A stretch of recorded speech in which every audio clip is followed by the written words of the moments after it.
At my sister's wedding, I wasn't mentioned in the speech, the slideshow, or the family photo.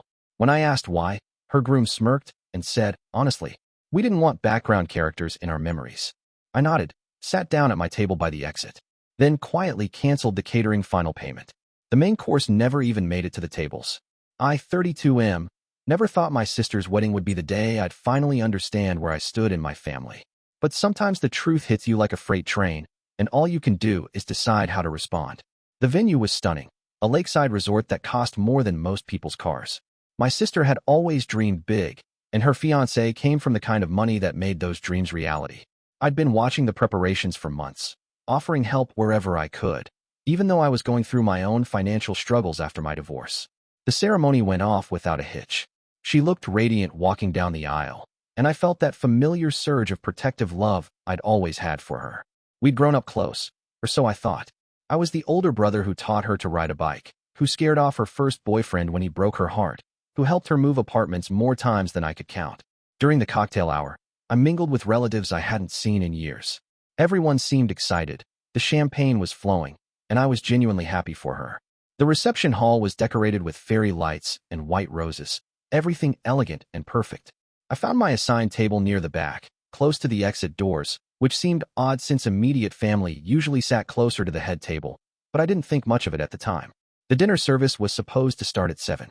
The DJ announced that speeches would come first, followed by a slideshow of memories, then the family photos before the main course. I settled in, expecting to hear my name mentioned, maybe see some childhood photos of us together. The best man went first, telling stories about college adventures and bachelor parties. Then my sister's maid of honor shared memories of their friendship since high school. Finally, the groom stood up to give his speech about family and new beginnings. He talked about his parents, his siblings, his grandparents. He mentioned my sister's college friends, her co-workers, even her childhood dog. He thanked everyone who had supported their relationship and helped make the wedding possible. The speech went on for nearly 10 minutes, covering seemingly everyone who had ever mattered in their lives. My name never came up. Not once. I sat there feeling increasingly uncomfortable, wondering if maybe he was saving family for last. But then he raised his glass for the final toast and sat down. The slideshow started immediately after, projected on a large screen behind the head table. Photo after photo flashed by, childhood pictures, family vacations, holidays, birthdays. I watched my sister grow up on that screen, but it was like watching a stranger's life. Every family gathering I remembered being at was there, but I wasn't in the frame. Every Christmas morning, every birthday party, every milestone moment. They'd somehow managed to crop me out or choose the shots where I wasn't present. There were pictures of my sister with cousins I barely knew, family friends who lived across the country, even neighbors from our old street. But in 45 minutes of memories spanning 25 years, I appeared in exactly 0 photos. The applause died down, and the photographer started organizing people for family pictures. I watched as they called up grandparents, parents, aunts, uncles, cousins. They took shots with the wedding party, with college friends, with the groom's extended family. Group after group posed and smiled while I remained at my table, waiting for someone to call my name. They never did. After about 30 minutes of photos, I couldn't take it anymore. I walked up to where my sister was adjusting her dress between shots and asked her quietly why I wasn't being included in anything. She looked uncomfortable and glanced toward her new husband, who had been watching our conversation. He walked over with that confident smile he always wore, the one that had always rubbed me the wrong way, but that I'd tolerated for my sister's sake. When I asked him directly why I wasn't mentioned in the speech, wasn't in the slideshow, and wasn't called for family photos, he didn't even pretend to look apologetic. He told me honestly that they didn't want background characters in their memories. He said it with such casual cruelty, like he was commenting on the weather. My sister didn't contradict him or defend me. She just stood there looking at the ground while her husband explained that this was their special day and they wanted to focus on the people who really mattered in their lives. I felt something cold settle in my chest, but I just nodded and told them I understood. I walked back to my table by the exit and sat down, processing what had just happened. Around me, the reception continued in full swing. People were laughing, drinking, celebrating the happy couple, while I tried to figure out how I'd become so invisible in my own family. That's when I remembered something important. 3 months ago, when they were finalizing catering arrangements, my sister had asked if I could help with the final payment. The caterer required a substantial deposit up front, but the remaining balance, nearly $8,000, was due the day of the wedding before the main course service. She'd been stressed about the timing since their honeymoon funds were tied up, and I'd offered to handle it, and get reimbursed later. I'd already transferred the money to the catering company's account that morning, with instructions that it would be released for payment when I gave final approval. It was supposed to be a simple phone call during cocktail hour, but with everything happening, I'd completely forgotten. I pulled out my phone and called the catering manager. I told him there had been a change of plans and that I needed to cancel the final payment authorization. He sounded confused and asked if there was a problem with the service so far. I assured him the appetizers and cocktail service had been excellent, but that the remaining payment would not be processed as planned. He explained that without the final payment, they couldn't serve the main course, and that the kitchen staff was already preparing to plate the entrees. I told him I understood completely and that he should do whatever his company policy required in this situation. He said they'd have to pack up the prepared food and leave, since their contract clearly stated that full payment was required before the main course service. I hung up and sat back in my chair. Around me, guests were finishing their appetizers and settling in for what they expected to be an elegant dinner. The bride and groom were still taking photos, completely unaware that their reception was about to take an unexpected turn. About 20 minutes later, I watched the catering staff begin quietly removing the place settings from the tables. Guests started looking around confused as servers collected the silverware and dinner plates. The catering manager approached the head table and had a brief, intense conversation with the wedding planner. The wedding planner rushed over to my sister and her husband, interrupting their photo session. I could see the panic spreading across their faces as the situation was explained. My sister looked around frantically until her eyes found mine across the room. The expression on her face was a mixture of confusion, horror, and dawning realization. Her new husband's confident smirk had completely disappeared. He was gesturing angrily at the catering manager, clearly trying to resolve the situation, but the damage was done. The kitchen had already been shut down, the prepared food packed away, and the serving staff was loading equipment back into their trucks.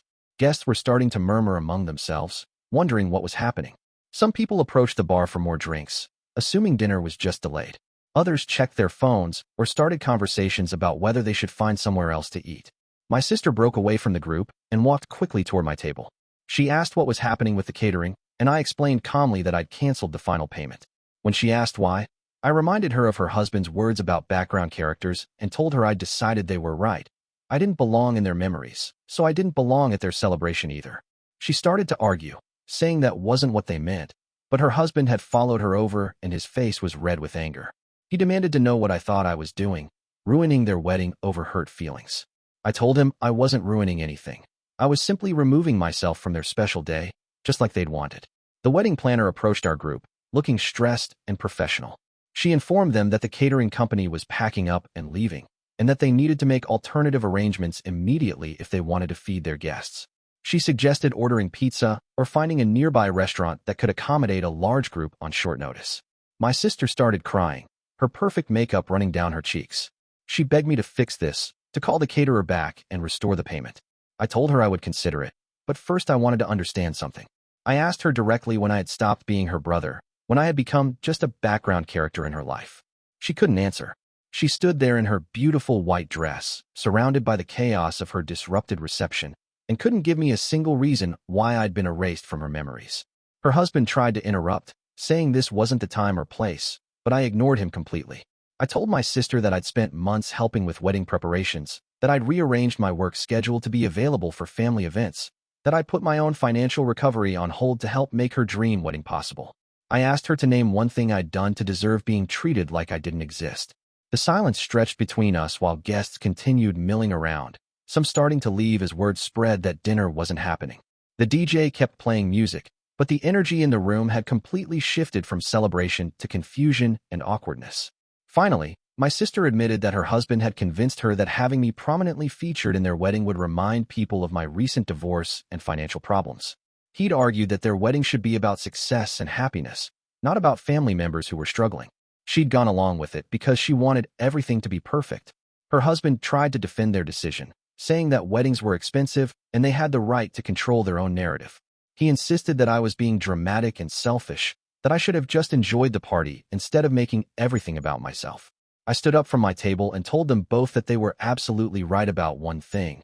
This was their wedding, and they had every right to decide who belonged in their story.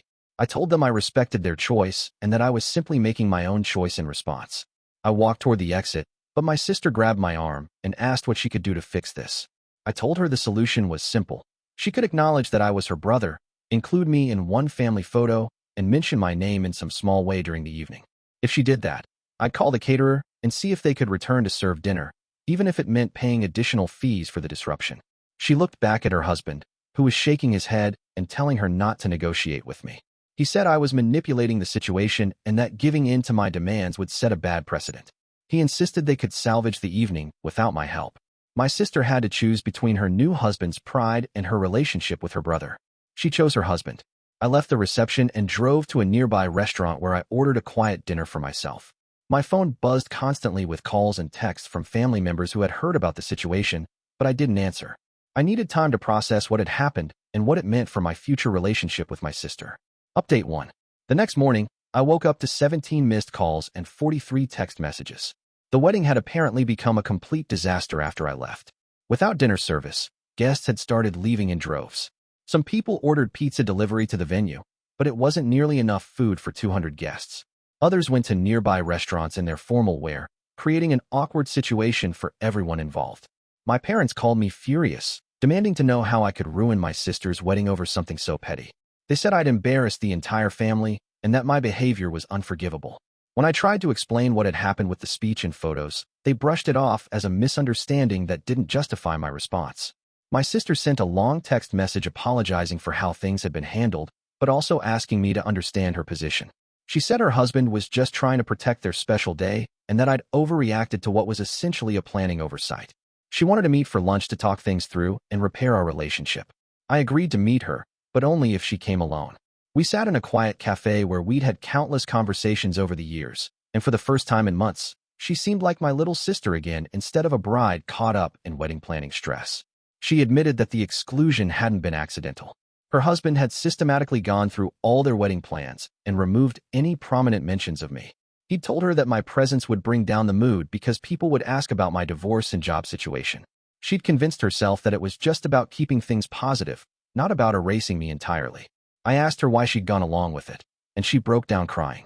She said she'd been so focused on having the perfect wedding that she'd lost sight of what actually mattered.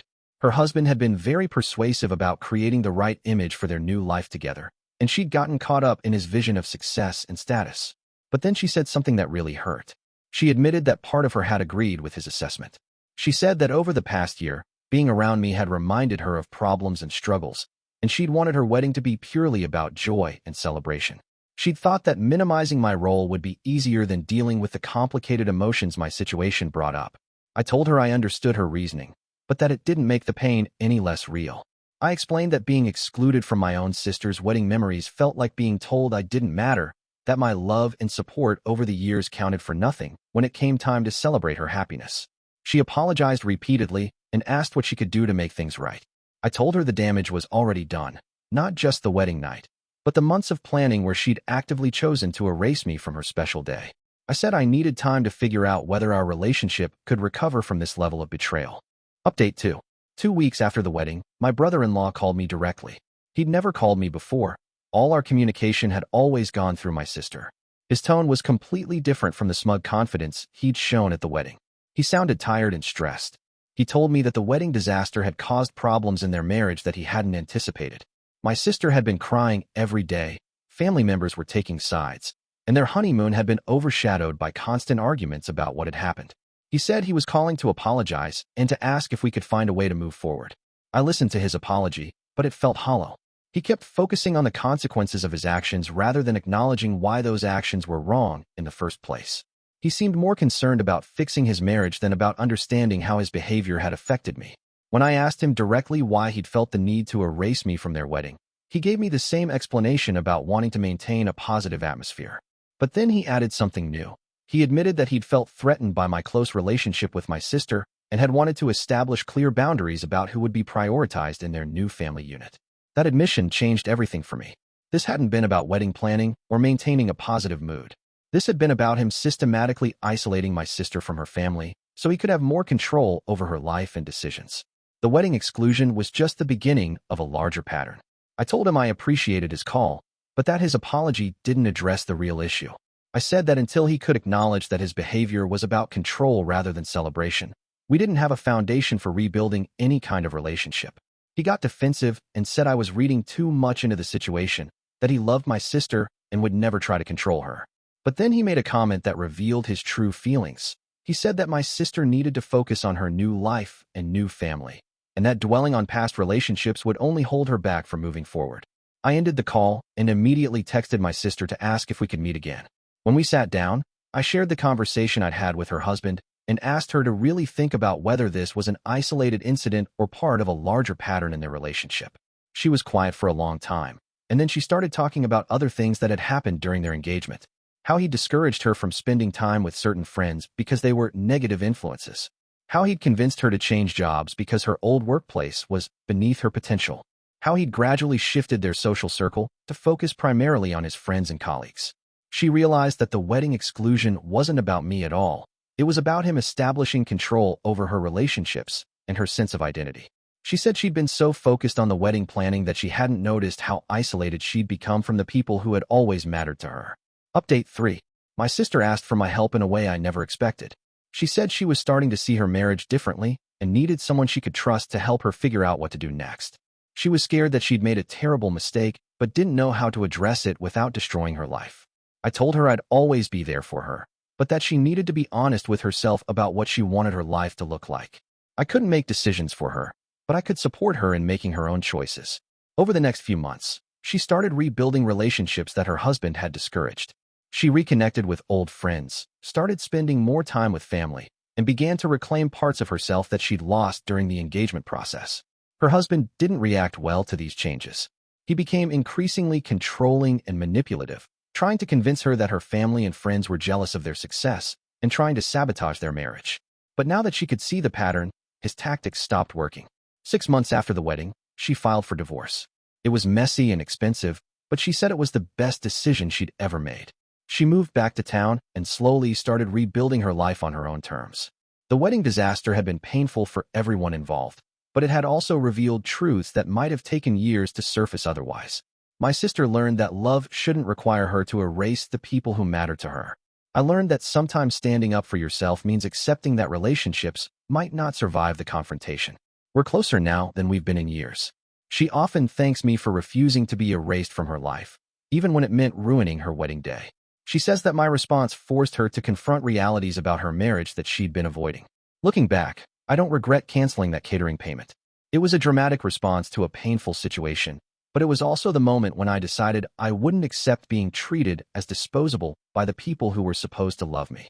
Sometimes the most loving thing you can do is refuse to enable someone's worst decisions, even when it costs you both something precious in the process.